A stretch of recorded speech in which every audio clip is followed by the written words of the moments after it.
Once again, welcome back to KC's Classes. KC's Classesന്റെ മറ്റൊരു വീഡിയോയിലേക്ക് എല്ലാവർക്കും സ്വാഗതം. This is Kiran CS.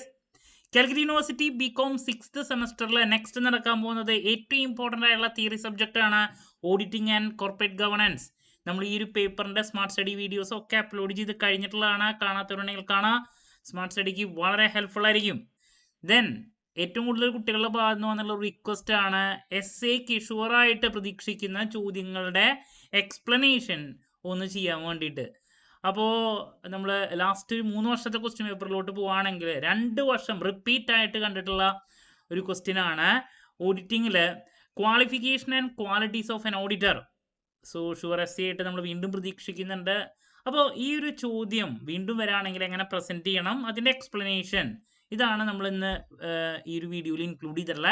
വീഡിയോയിലോട്ട് പോണേക്കാൾ മുമ്പ് പറയാനുള്ളത്, നമ്മുടെ സ്ഥാപനം കാലിക്കറ്റ് യൂണിവേഴ്സിറ്റി ബികോം BBA എല്ലാ സെമസ്റ്ററിലെയും ക്ലാസ്സസ് പ്രൊവൈഡ് ചെയ്യുന്നുണ്ട്. നമ്മുടെ ആപ്പിലൂടെയാണ് ക്ലാസ്സസ് അവൈലബിൾ ആവുക. റെക്കോർഡ് ക്ലാസ്സസ് ഉള്ളതുകൊണ്ട് തന്നെ എപ്പോൾ വേണമെങ്കിലും പഠിച്ച് ഡൗട്ടുള്ളത് ചോദിക്കാനുള്ള അവസരം ഉണ്ടെന്നുള്ളതാണ്. ഇതുവരെയുള്ള നമ്മുടെ റിസൾട്ട്സ് ഒക്കെ സൂപ്പർ റിസൾട്ട്സ് ആണ് കേട്ടോ. സോ നമ്മുടെ ക്ലാസ്സിൽ ജോയിൻ ചെയ്ത് പഠിച്ച് നല്ല മാർക്ക് മേടിക്കാൻ താല്പര്യമുള്ള സ്റ്റുഡൻസിനെ ഡിസ്ക്രിപ്ഷൻ ബോക്സിലുള്ള എൻ്റെ വാട്സപ്പ് നമ്പറിൽ കോൺടാക്ട് ചെയ്യാം, ക്ലാസ്സസ് ആക്സസ് ചെയ്യാം. ഓക്കെ, സോ നമുക്ക് എന്തെങ്കിലും വീഡിയോയിലോട്ട് കിടക്കാം. അപ്പോൾ ഇതാണ് question. Qualifications and qualities of an auditor.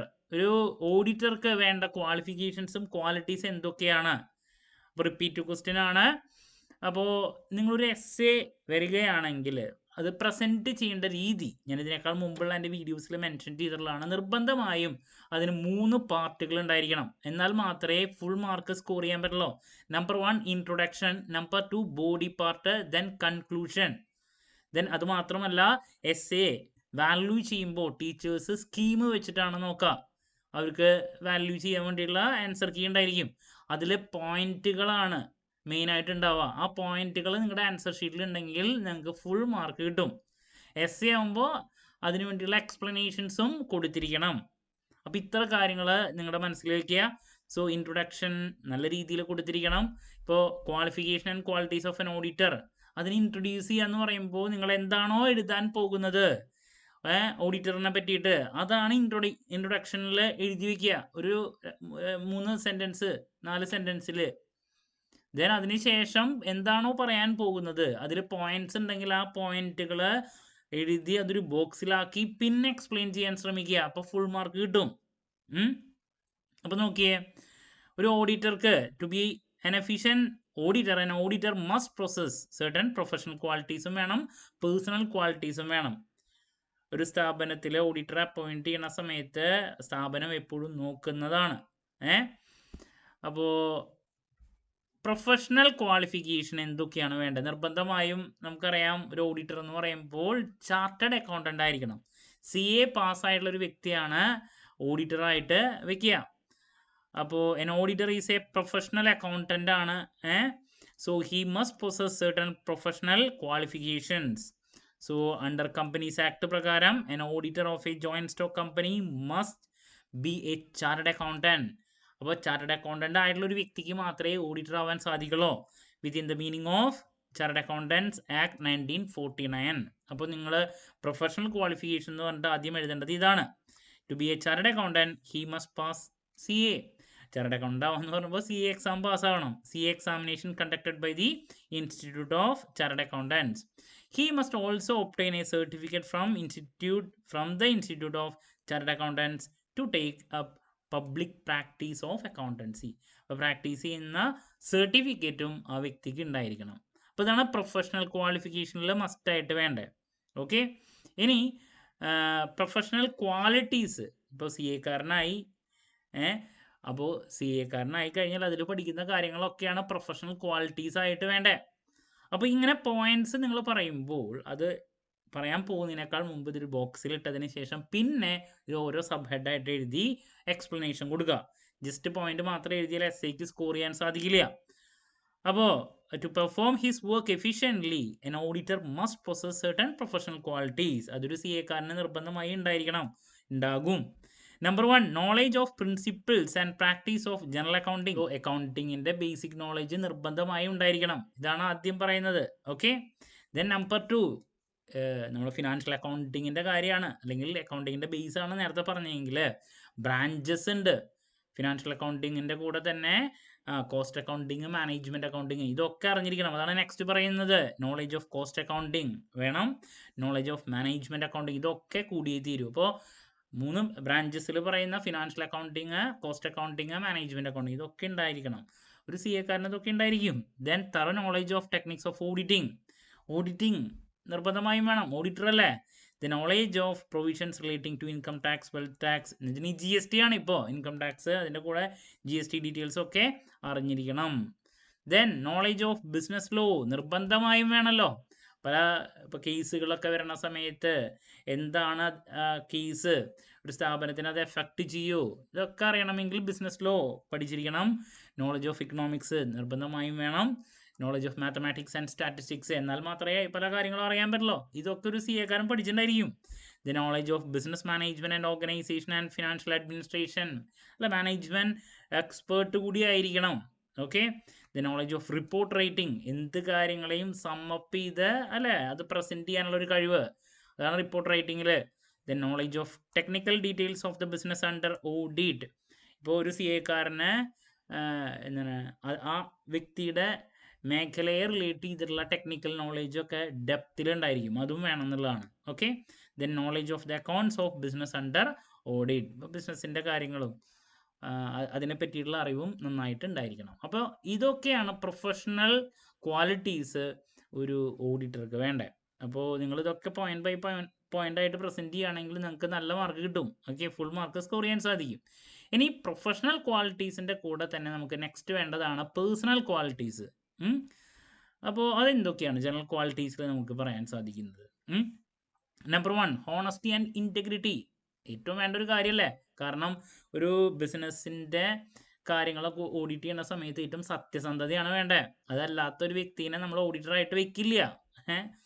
കാരണം പലപ്പോഴും സ്ഥാപനം കുളം തോണ്ടി വെക്കുന്നത് അക്കൗണ്ടന്റുമാരായിട്ടുള്ള ആൾക്കാരാണ്.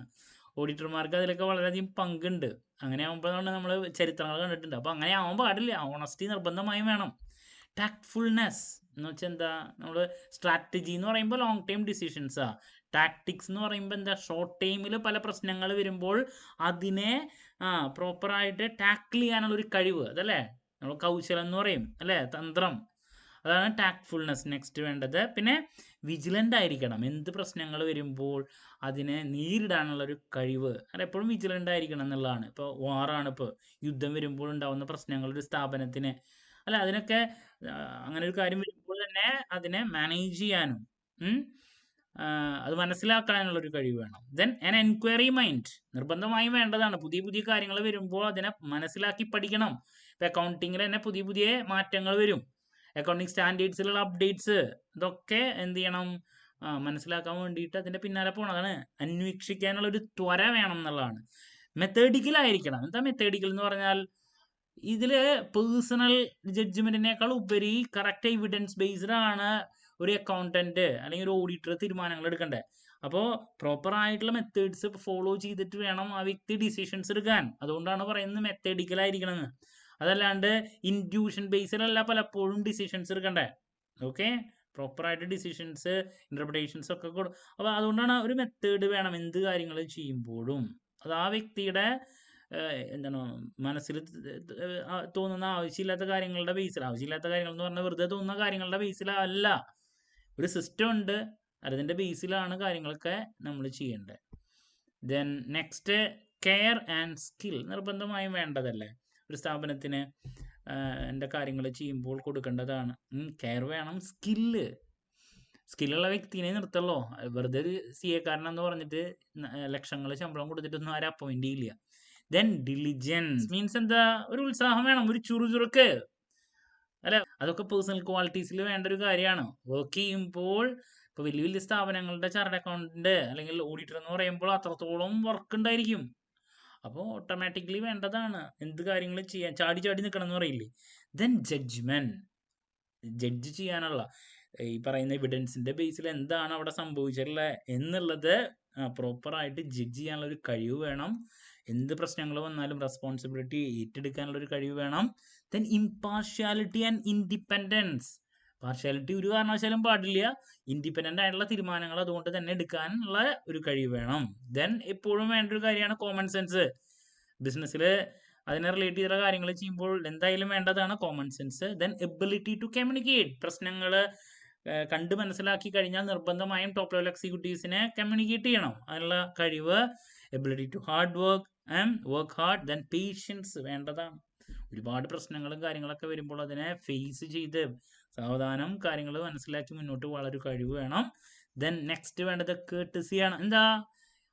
ഒരു നല്ല ബിഹേവിയർ, ഒരു മര്യാദ ഉള്ളൊരു വ്യക്തിയായിരിക്കണം എന്നുള്ളതാണ്. എന്ത് കാര്യങ്ങൾ വരുമ്പോഴും അതിനെ സമീപിക്കുന്ന രീതി അങ്ങനെയായിരിക്കണം.